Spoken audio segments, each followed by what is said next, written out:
चैनत गांव में टी लग चुकी है।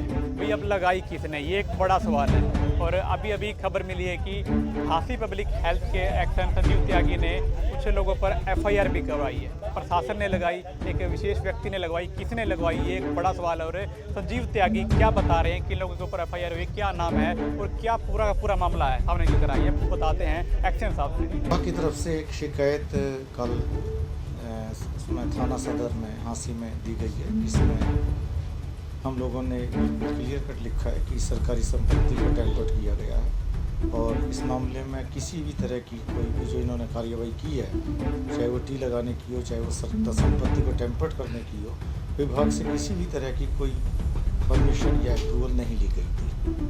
तो शिकायत बाय नेम है या फिर कानून के खिलाफ? नहीं, इसके बारे में शिकायत जो है वो अज्ञात व्यक्ति के खिलाफ है, व्यक्तियों के किसी स्पेसिफिक पर्सन का नाम नहीं है।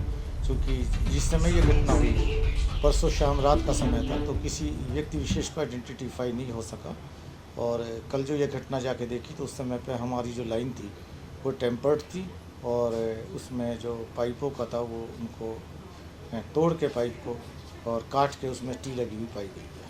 सर, तो इसमें पुलिस ने मामला दर्ज कर लिया या फिर अभी देखिए, मैंने तो कल शिकायत दी थी, लेकिन मुझे जहाँ तक मैं उम्मीद करता हूँ कि या तो मामला दर्ज हो गया होगा या हो जाएगा, चूँकि एक इम्पोर्टेंट वो है प्रसंग है, चूँकि एक सरकारी संपत्ति को नुकसान पहुँचाना जो है ये गंभीर मामला होता है। तो उम्मीद करता हूँ कि मामला दर्ज या तो हो गया या हो जाएगा। सर, एक आंकलन किया विभाग की तरफ से भी कितना नुकसान हुआ है सरकार संपत्ति को? इनफैक्ट हमारा बड़े साइज़ के पाइप होते हैं, ये बड़ी एक इनकी कीमत बहुत ज़्यादा होती है, 900 mm का पाइप है।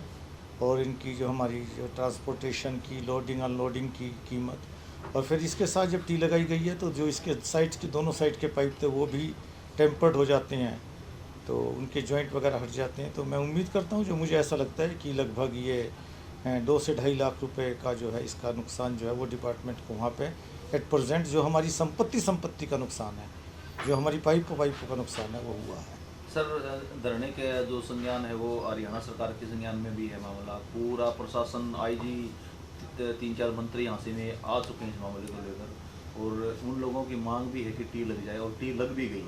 तो क्या प्रशासन को पता ही नहीं चल पाया, क्योंकि वो प्रशासन तो पूरा पैरवी किए हुए धरने की? या फिर अब दोबारा उखाड़ी जाएगी? नहीं, देखिए, जो ये किसी भी चीज़ का एक प्रोसेस होता है, आप लोगों को पता है कि ये हम लोगों का जो पब्लिक हेल्थ इंजीनियरिंग डिपार्टमेंट है, आप ये देखें तो बहुत बड़ा टी है, आपकी 6 इंच की टी है। अगर आप एक 6 mm का कनेक्शन भी लेना चाहेंगे, उसके लिए भी एक फ़ाइल प्रोसेस होती है, फ़ाइल अप्रूवल होती है, उसका बाकायदा एक सिस्टम बनता है, एक उसको कंज्यूमर को एक स्पेसिफिक फ़ीस जमा करनी पड़ती है। मतलब एक चीज़, एक हर चीज़ का एक सिस्टम होता है, एक व्यवस्था बनी हुई है।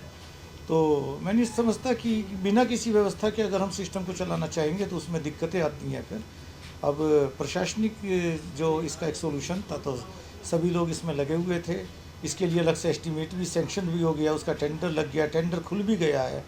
और चेन्नत को जो पानी देने का था कि खरखड़ी को और इसको मैजत को इससे अलग कर दिया जाए और चेन्नत को इंडिपेंडेंट पानी दे दिया जाए, वो टेंडर 19 तारीख को खुल चुका। और अब टेक्निकल रिव्यू होने के बाद मैं डेफिनेटली उम्मीद करता हूँ कि जल्दी से जल्दी उस काम की अलॉटमेंट भी हो जाएगी।